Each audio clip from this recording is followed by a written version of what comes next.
Hello guys. তো ঘরে বসে বসে এখন হাত পা ধরে গেল, বাইরে দেখো কত রোদ্দুর। তো আমি আমার গাড়িটা নিয়ে একটু বেড়ে যে ঘুরতে যাব, তখনই ভাবলাম না বাড়িতে জল নাই, আবার বাড়িতে বোতল নিয়ে যেতে হচ্ছে। রাস্তায় রাস্তা দেখো এখন পুরো ফাঁকা, খুব রোদও পড়েছে। এই ফাঁকে আমাকে গাড়ি চালাচ্ছে এক হাত দিয়ে, আর দেখো রাস্তাটা কত উঁচু। দেখো এখানে আমায় খুব রিক্সা যেতে হয়। তারপরে রোডে চলে এলাম, রোডের দুপাশে দেখে নিলাম খুব রোদও পড়েছে, কেউ নেই রাস্তায়। তারপর দেখতে দেখতে দেখলাম দোকান চলে এসছে আমাদের, সুপার মার্কেট।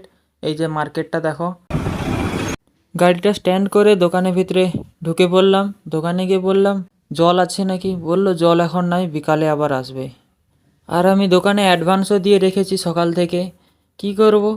তা আমি দোকানে যখন এসেছি কিছু তো নিতেই হবে। দোকান দেখতে লাগলাম কোথায় কি আছে।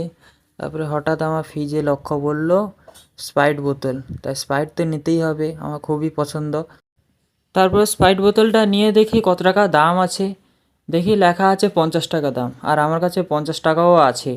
খুব ভালো, নিয়ে করে গাড়ির ডিকিতে ঢুকিয়ে গাড়িটি ডিকিটি অফ করে তারপরে আমার গাড়িটা স্টার্ট করে চললাম। তারপরে এই যে আমার স্ট্যান্ডটা দেখতে পাচ্ছ, এই স্ট্যান্ডটা, এটা ফোন রাখলে খুব ভাইব্রেশন হয়, যে তোমরা দেখতেই পাচ্ছ। তাই আর ভিডিও করতে পারলাম না।